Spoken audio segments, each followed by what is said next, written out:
Welcome to Get Over It, the consciousness transforming podcast for exceptional 21st century living. Folks, we've got a great show today. We're going to be talking about Hermetic philosophy, and we're going to be speaking with Marlene Seven Bremner and talking about her new book, Hermetic Philosophy and Creative Alchemy. Folks, this is a subject that I am not that versed on, so she's going to be educating me as she is educating you, and there's truly a lot to learn. So if you're a Golden Dawn fan or anything in that area, this is the show for you. Now, the information shared on Get Over It uses intuitive and pragmatic insight to help you shift your consciousness to break through the blocks and release energy that is no longer needed. Yes, we're going to help you let go of the BS that's been holding you back. But you know, I always ask that question, are you truly ready to? And by the way, folks, BS is belief system. A bit about me for my new listeners, intuitive since birth. I'm a third generation intuitive with over 3 decades of experience supporting people to break through the blocks along their path. I'm a strategist for personal and professional transformation, revealing cutting edge information that enables you to prosper and thrive. I spent 25 successful years in corporate America as an executive sales professional, and I am the founder of Healing Visions Ministries and the Northern California Children's Education Network, a 501c3 nonprofit. I provide consultations and healings in all areas of life that heal the mind body spirit connection, allowing you to live your very best life.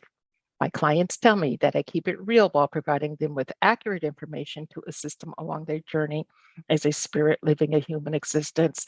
But they also say, if you really don't want to know, don't ask Monique.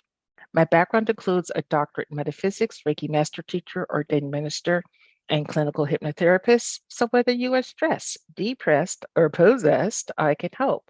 To find out more about me and the services I offer, go to my website, and that's moniquechapman.com. And I invite you to like me on Facebook and follow me on LinkedIn. And folks, I am no longer on Twitter, so do find one of the other options. My guest today, Marlene Seven Bremner, is a self-taught oil painter, writer, and teacher who has spent more than 20 years exploring esoteric and spiritual traditions, including Hermeticism, alchemy, surrealism, symbolism, tarot, psychology, magic, astrology, shamanism, and mythology. She developed her career as an artist in the Pacific Northwest, and now she spends her time painting and writing in the New Mexico desert. And you can check her out at her website, and that's Marlene Bremner. No, it's not. It's Marlene7Bremner.com, and it's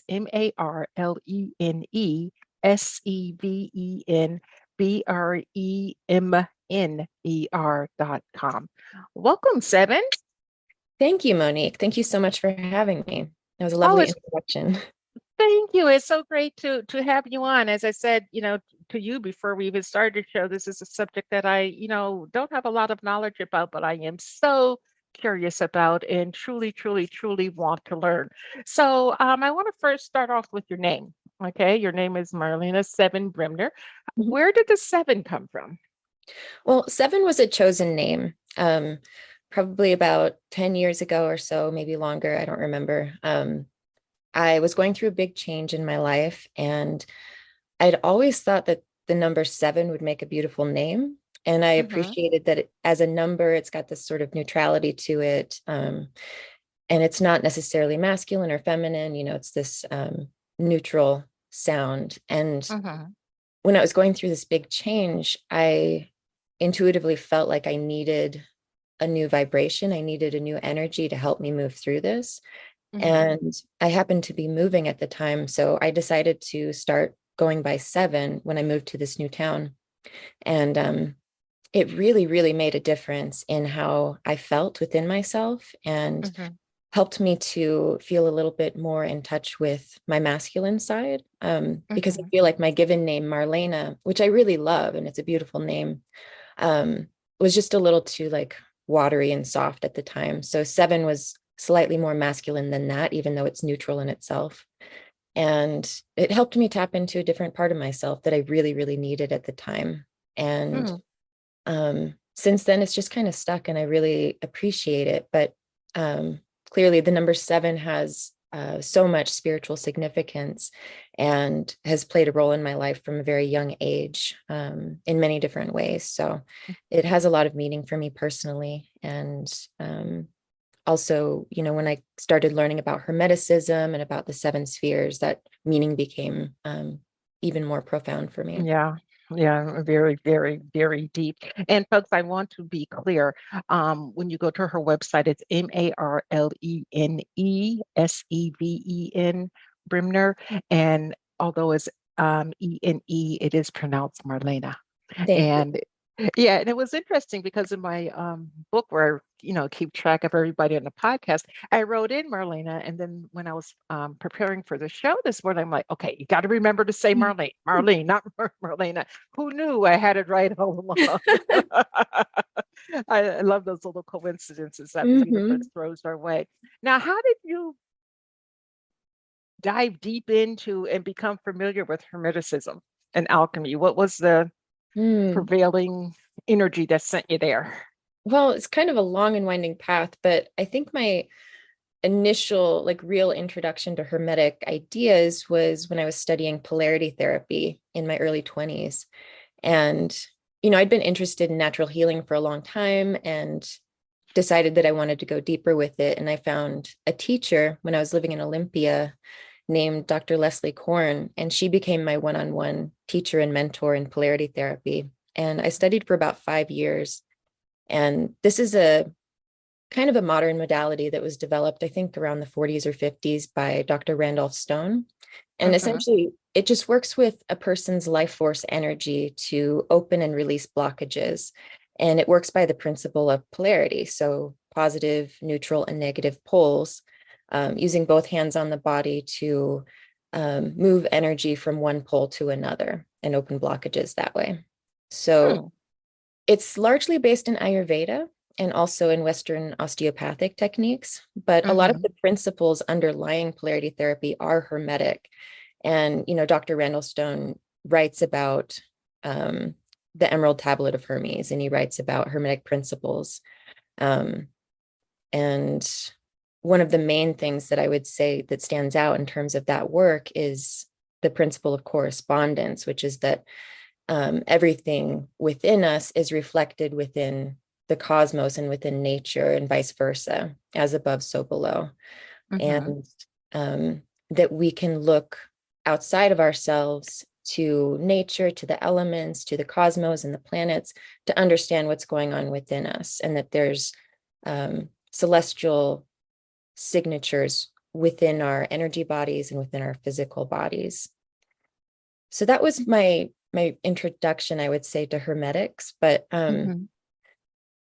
it wasn't for many years after that that I really became that I became that I was able to understand it in more depth through years of study and contemplation Hmm. and reading old alchemical texts, and then getting into the original Hermetic texts and that sort of thing. And that Hmm. developed alongside with my art. As I was teaching myself how to oil paint, I was studying alchemy and starting to Mm. think about Hermetic philosophy, and all of that was being integrated in my creative process. So Oh, that, well, that's quite interesting because you were studying one thing, creating with the art, and folks, go to her website. You will see the art that she has created on the front page. There is a full color spread in the book of her art, and some black and whites. Absolutely gorgeous. I mean, you wouldn't think that this was from a self-taught person. Although I don't know much about art, so maybe most Mhm. artists are self-taught. I don't know, but absolutely gorgeous. But you can feel the energy of the painting. I mean, as you're looking at it, is to me, it was like going to a museum and studying a piece of art, okay, and allowing the messages to flow through. So you created the book, you created the art. How did you apply the Hermetic and alchemical principles to your work as an artist? Well, at first I went through a series of alchemical stages, and it was through my self-observation and transformation that I really integrated this information and was able to start writing about it and um, transmit it outside of myself. But I had been going through a very difficult time in my life. And this was when I was teaching myself how to oil paint. And I was also still in school for polarity. And I didn't really know how to help myself. I didn't know what to do. And it seemed Mm-hmm. like everything all the tools in my toolbox were just sort of like useless at that point. Nothing really seemed to work, like meditation, receiving body work, going on long walks, practicing yoga. All these things would actually trigger anxiety in me rather than help calm me down like they used to. Mm-hmm. So I had to find a different way. And at the time, I had started reading Carl Jung's Psychology and Alchemy and another book of his called Alchemical Studies. And he has this very psychological lens on the alchemical art. And so that was my introduction to alchemy.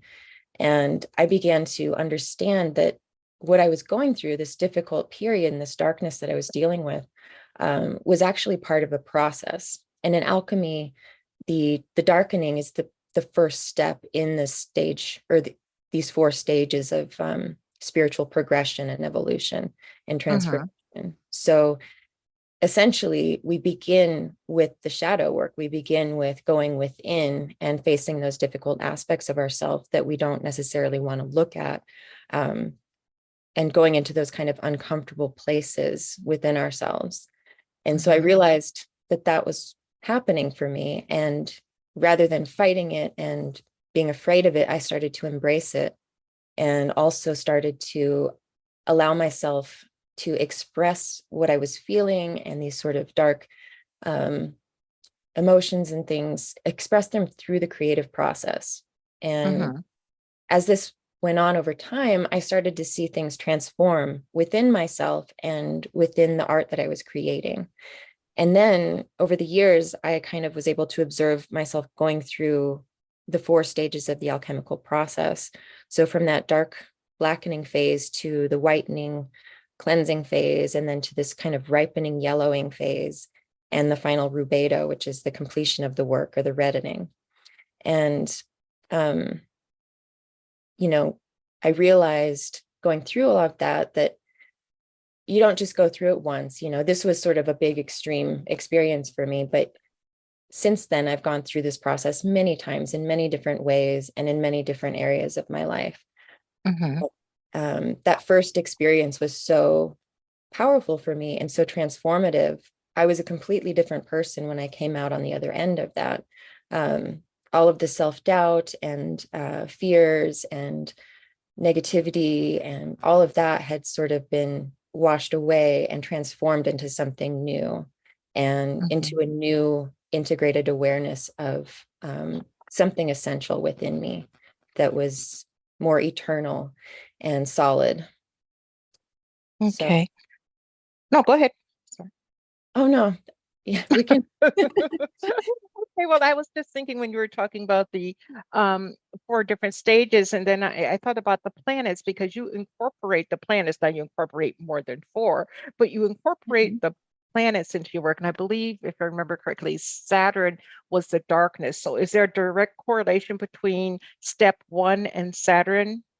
Yes, definitely. Saturn is very much associated with that first step in the alchemical process, which is called the nigredo or the blackening. And Mm-hmm. Saturn in general kind of has a bad rap as being kind of dark and evil. And I think it's really just because we tend to fear those things in our culture. Mm-hmm. Oh, But really, it's a necessary part of life. The death of things is necessary, and in order for things to be regenerated. And so that's a very core principle of alchemical philosophy is, there is no generation without putrefaction. We need that sort of death and disintegration. And mm-hmm. it's the same when it comes to our creative process, and it's the same when it comes to our spiritual process as well. That there are necessary times of rest and inertia and going within. And so, yeah, this is the first step in the alchemical process. And that's also why I put Saturn as the first planet in the planetary chapters. Uh, Mm-hmm. And an interesting correlation when it comes to our esoteric anatomy is that Saturn relates to the root chakra, which is at the base of our perineum. So it's our lowermost chakra, and it's what connects us with Earth and with our physicality. And that's the chakra where we deal with issues of our sense of safety and security and stability, and where we kind of deal with our issues with death and our fear of death and our mortality.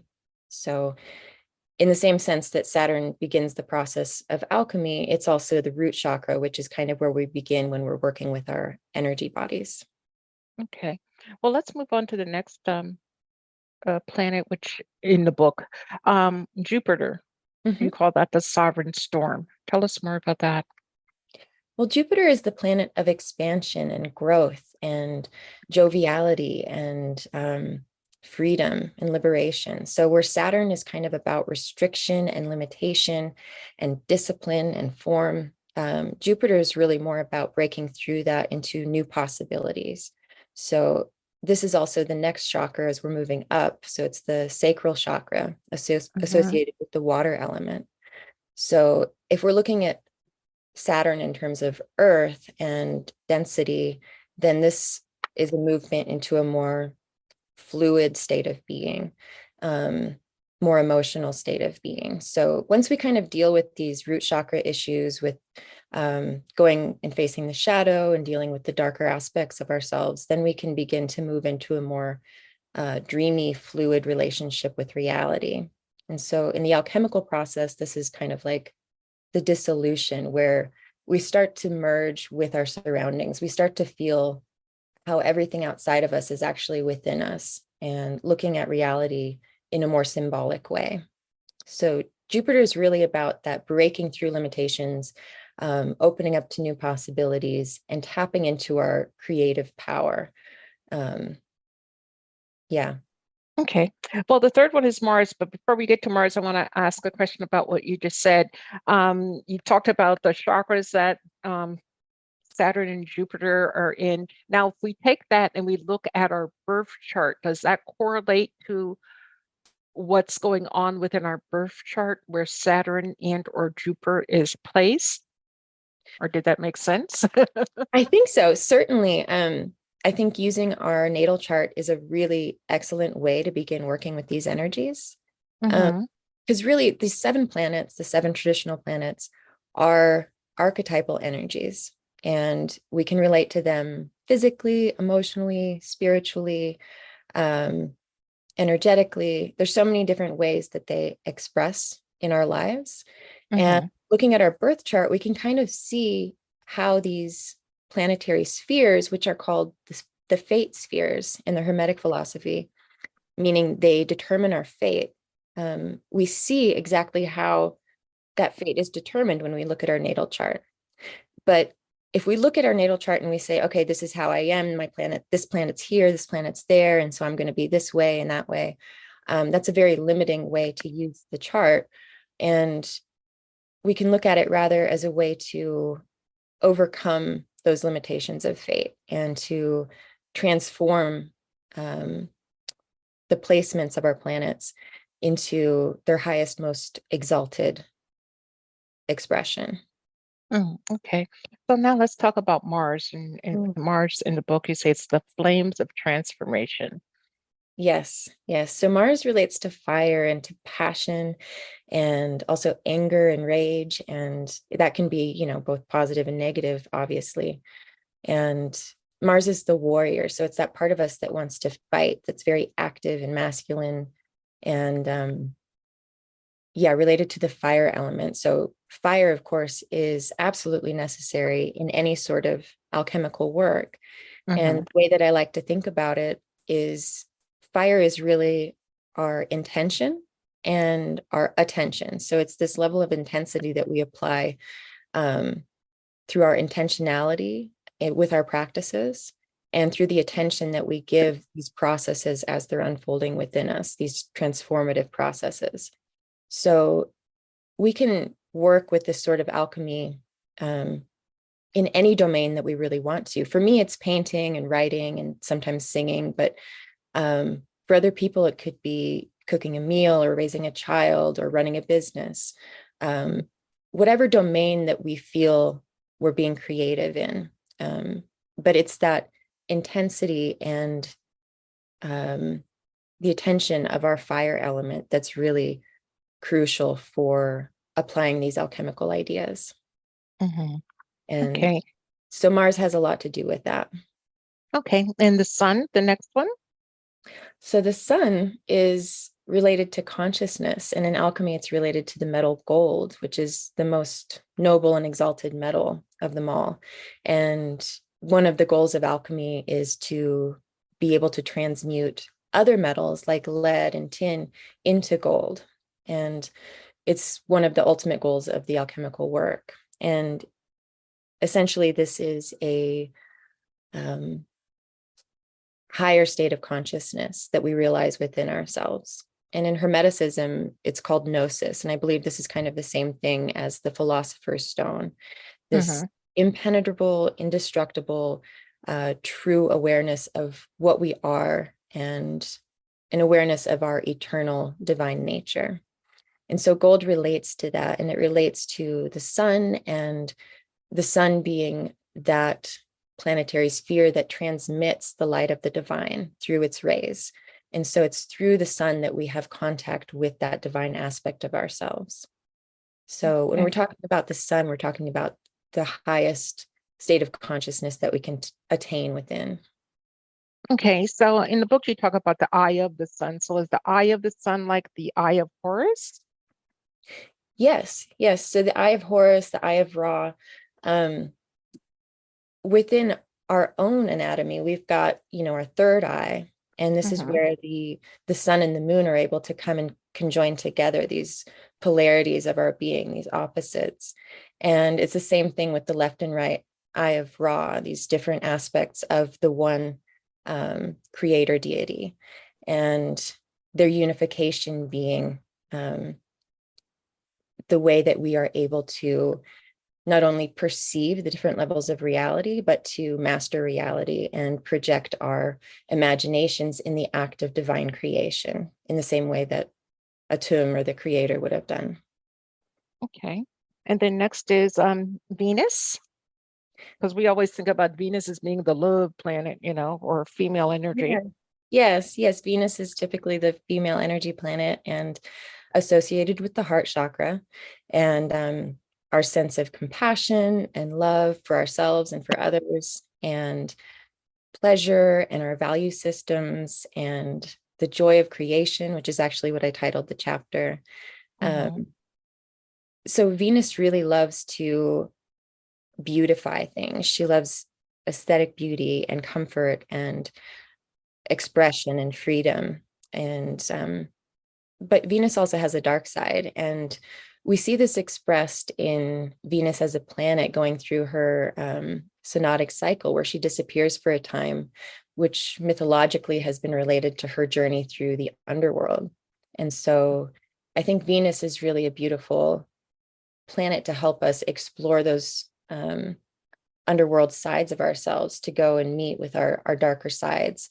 And she's also the light that beckons us out of the darkness, Venus, the morning star, pulling us out of the darkness of the night, and heralding the dawn. So Venus she's quite a dynamic planet, and that's how I present her in the book. And I have a deep appreciation for Venus. She's been a particularly active planet for me in my own process. Okay. Yeah. In the book, though, under the Venus, you talk about the love of Aphrodite and Adonis. How is that connected with Venus? Well, Venus also has to do with generation and with the regreening of the earth after the winter. So with the springtime and the sign of Taurus, which is her home sign. And so Adonis being representing like the death that's necessary before that regeneration. And Venus is that new life that's coming back, and the verdant growth as it's returning to the earth. Okay. And then next, Mercury. Yeah, Mercury Mercury is quite dynamic. Mercury relates to the throat chakra. So our Mm-hmm. self-expression and communication, our ability to listen and receive as well. And also our will. And yeah, so Mercury as a planet is quick moving and has to do with changeability and fluidity and quick-wittedness. And we think of like, you know, eloquent conversation and quick communication and messages being transmitted between the heavens and between Earth. But Mercury is also related to the Greek Hermes and to the Mm-hmm. Egyptian Thoth, and is a very important deity within the Hermetic system. And in fact, Hermeticism itself is named after Hermes. So this is the god of wisdom and of alchemy and magic. And it's said that Thoth, or Hermes Trismegistus, transmitted these ideas to humanity and is an aspect of the divine mind. So when we're working with Mercury, we need to remember that there's this kind of long history going back into ancient Egypt of the deity Thoth that relates to this archetype. And in essence, I think of Mercury in terms of the mind and the power of the mind to connect with all things. And this is a really important idea in Hermeticism, that all things are Mm-hmm. connected through a field of energy, and that through the divine mind, we can not only connect with things outside of ourselves, but we can influence things outside of ourselves as well through our imagination. So I think that's something that I talk about in the chapter in Mercury. Mm-hmm. Well, I like that you said through our imagination, because so many people think that, first of all, spirituality, you're learning about any of this has to be difficult. You have to go through, a 1,000-year process and, understand everything. And we tend as humans to forget about the imagination, thinking outside of our self-imposed boundaries. How important is it for us to do that? I think it's crucial. I think the imagination is one of the most important faculties that we have. And I always like to reference Charles Baudelaire, who said that the imagination is the queen of all the faculties. And I completely agree, because I think that it not only connects us with all things, but it allows us to transmute and playfully create within this reality that we find ourselves in. Mm-hmm. And the more that we can open and liberate our imagination, the more potential we have to live, the life that we want to live, and to be free to create our life in the way that is going to help us to grow and evolve, and also to imagine the world in a way that we want it to be. And Mm-hmm. collectively, I think the more people that are able to refine and really work with their imagination, the more we'll be able to envision and create systems and, systems that are inclusive and Mm-hmm. holistic and beneficial for all Yeah, beings. Yeah. bring great depth and knowledge. And then last but not least, the moon, one of Mhm. my favorites, being a moon child. Yeah. Yes. So the moon relates to the third eye, and the moon is it's a reflective planet. It reflects the light of the sun. It doesn't transmit its own light. So everything through the moon is through reflection. And this relates to our unconscious, because we can't really directly see our unconscious, but through reflection and through these different methods, we can access it. And one of the main ways that we do that is through dreams. So I like to think about the moon in terms of the dream world, and in terms of things that are unseen and hidden, that take a little bit of effort to glimpse, and Mhm. and yeah, a little bit of self-reflection and going deeper. And there's also a darkness to the moon, the new moon or the dark moon. Mhm. And going into that darkness again is one of the necessary aspects of this kind of work and the spiritual work. And being willing to sit within uncomfortable places and Another It's thing, almost, go oh, ahead. I was No, just going please. to say, another thing about the moon and the third eye is that it has to do with how we project our imagination outward and the power of the third eye to do that. So Hmm. tapping, yes, tapping into the alignment of our energy. So they're rising up through the spinal column, rising up through the chakras. When things are all in alignment and balanced, then we can raise that energy up into the third eye, where the union between the sun and the moon takes place. And through this union, that's where our true creative power comes into play. And Mhm. we can imagine things the way that we would like them to be. And through our depth of emotion and feeling, we can also help to implant these like seeds into the unconscious. And it's through the lunar capacity that this is possible. Hmm. Now, how important is it that one follow the phases of the moon as they are growing through their spiritual work? I think it's a beautiful way to work with alchemy and to work with magic, to consider when the moon is waxing and when it's waning and its different phases is being optimal for different types of work. So Mhm. I think that's a great place to begin with any sort of magical endeavors. I think it's very important. And, the lunar sphere is the first sphere that we encounter as we're moving outward from the earth. So it's Mhm. sort of like the gateway to all the other spheres as well. So I think lunar magic is kind of very accessible and important to begin with. Yeah, and I found, especially on the nights of the full moon, just going out and looking up at the moon and spreading my arms out and looking up and Mhm. like opening the chest to allow, communication, if you will, Oh, between my yes. heart chakra and the moon. And you walk away with such a wonderful, grounded feeling, and you would think, oh, the moon, maybe airy fairy, but no, not at all. Or at least it Yeah. wasn't for me. Yeah. Did you get to do that with this last full moon in Gemini? Doing it now, yes, yes. And it was interesting for me because my energy being a Cancer Mhm. with Leo rising and Capricorn moon and Gemini doesn't always mesh, but Mhm. it was interesting what it brought out for me to take a look at. Yeah. Things that I didn't want to really take a look at. Okay. Mhm. Not that I thought I was beyond it. It's just that I've been ignoring it for 67 years. Oh, So, man. so it's like, go away. But it's amazing how the energy allowed or forced, I should say, me to take a look at it. Now I could decide to, pick it up and move with it or let it go because we have free will. But it was Mhm. just interesting what new came into my psyche for me to sit with seriously. Yes, yes, I feel that. I think with the Mars retrograde and Mars conjunct the moon, like I was feeling pretty like amped up and a little bit reactive in a way that I'm Hmm. not normally reactive. Um, Hmm.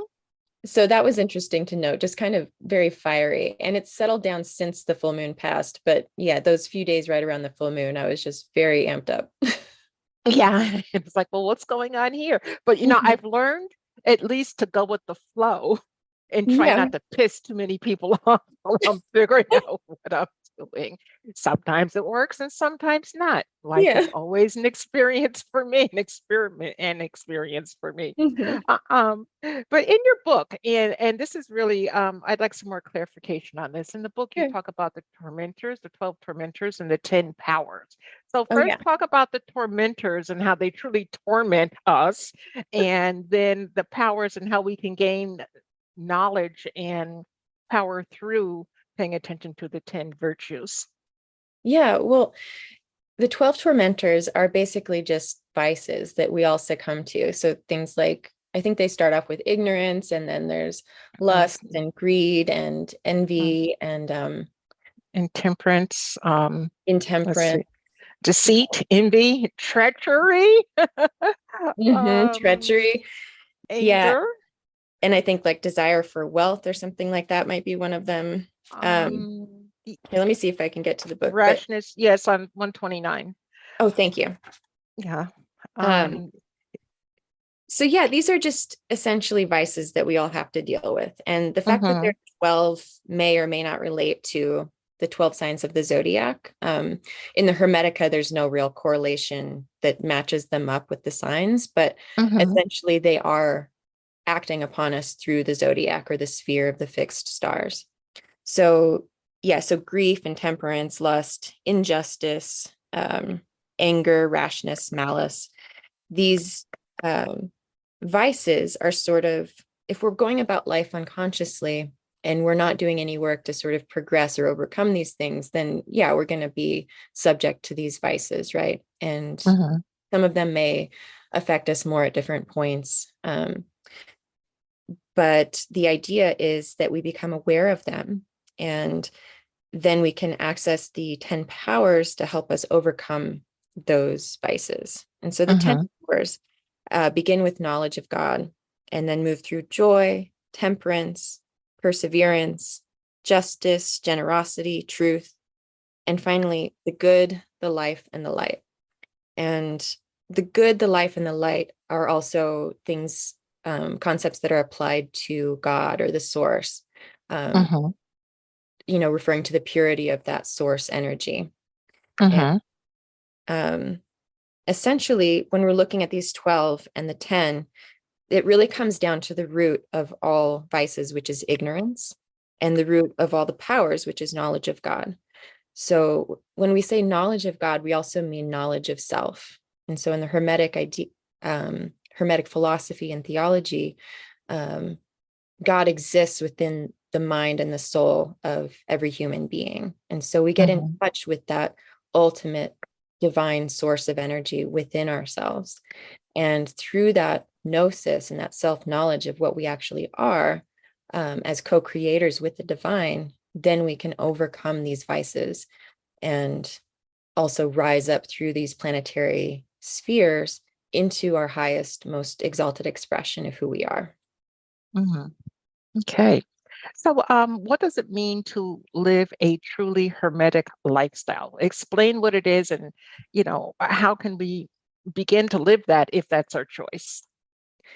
Well, I think some of the key components to a hermetic lifestyle would be moderation, for one, Mm-hmm. um, a life of that allows space and time for contemplation. I know we're all busy and we've got a lot going on, and a lot of people have families and jobs and things, but creating space for solitude and contemplation, I think, is really key. However, we can do that.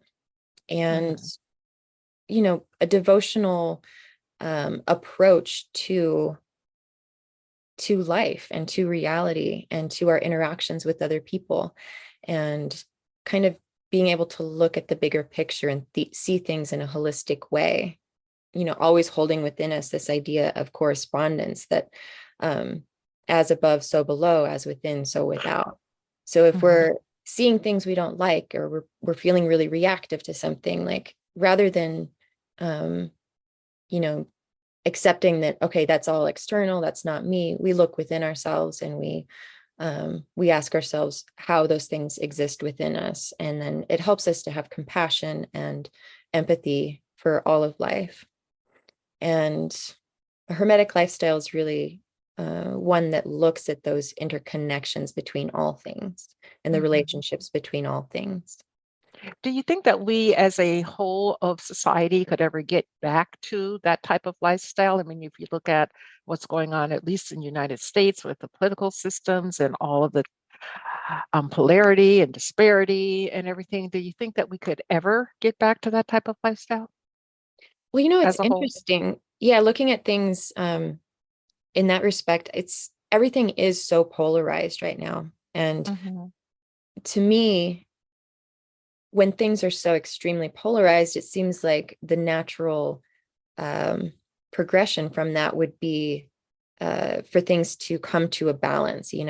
So to reach this extreme and then to come back to a place of balance, and then perhaps to go to another extreme, but this continual ebb and flow of energy. And we just happen to be at this one extreme um, point within that cycle.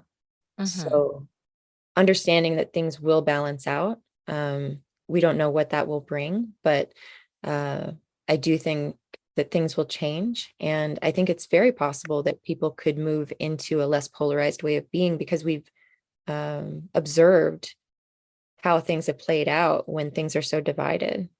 And Yeah. it has not gone well.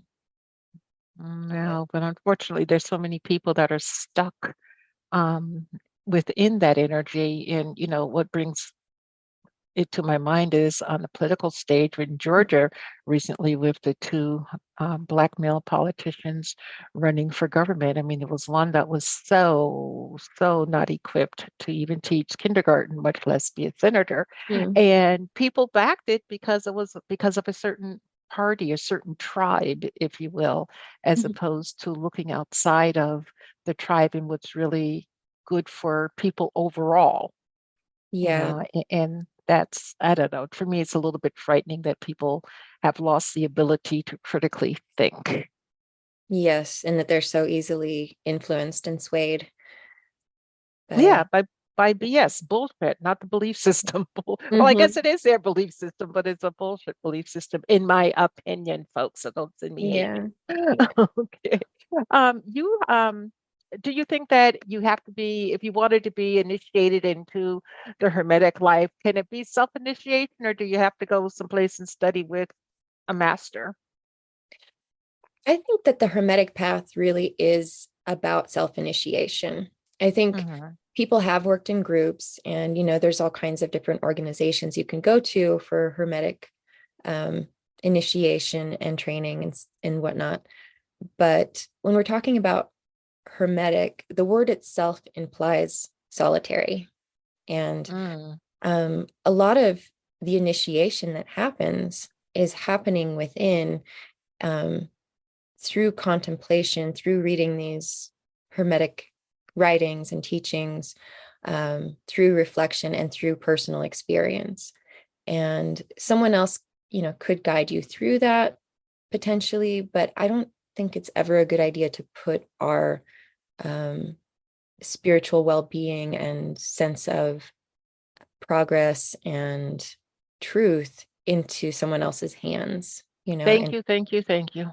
yeah, yeah. And the reason why I say that, way back when I first came to California, a zillion years ago, I took a course from a well-known intuitive in the area, not because so much I wanted the information from the course, but I wanted to learn how to teach a class. Hmm. Okay. And went to this person, and initially, things were good, and I could, ascertain how to, set up, structure a class and all of that. And then the information and the hate that was spewed from this person, I was like, oh my God, how can you even consider yourself to, be Oh, spiritual at all? So taught me good lessons. I got my yes, money's worth. But be careful with who you entrust your soul to, and just because they say it doesn't mean it's true. very true. Yes. And, sometimes people teach by example, and that can be good or bad. Hmm. No, it's great because I mean, just like looking at the shadow and the light, it's important to look at, the darkness and the light of teaching and learning, Hmm. and where you want to be.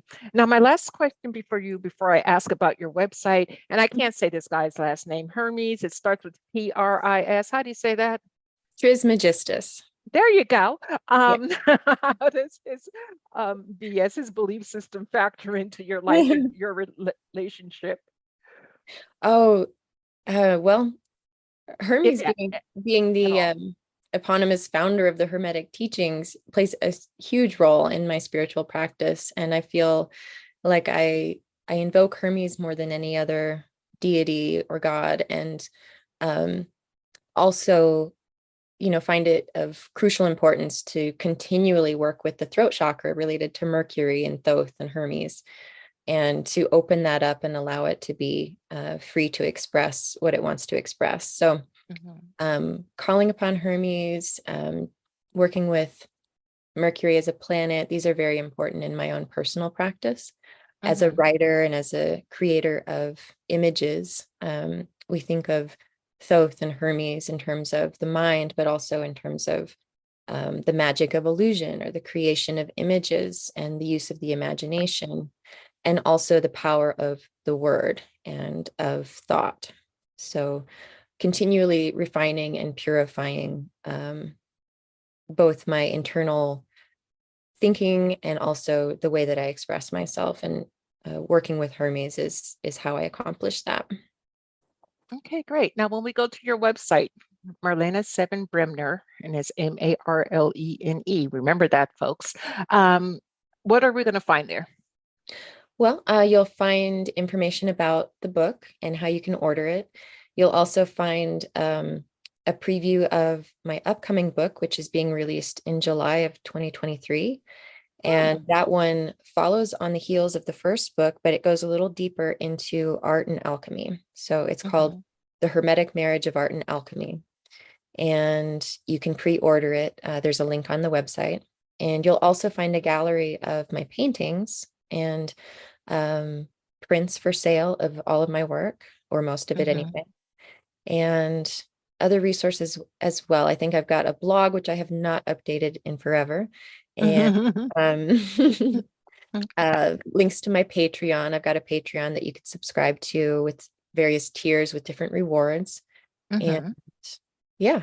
Okay, cool. Well, have your publicist send me a copy of the book. We'll have you on for your next book that's coming out. Our time is over, and I really appreciate you and your energy today. What pearl of wisdom would you like to leave with the audience today? I would say to trust in your imagination and to give it time to daydream and to be free, and see where that leads you. Great. Absolutely wonderful. Well, thank you for being with me today, and the audience, thank you for being with us. I truly honor and appreciate everybody's time and attention. And remember that the most important choice that you can make is what you choose to make important. Consider making the ethical choice of discovering Hermetic philosophy and creative alchemy. Abundant blessings, light and love to all. Agape.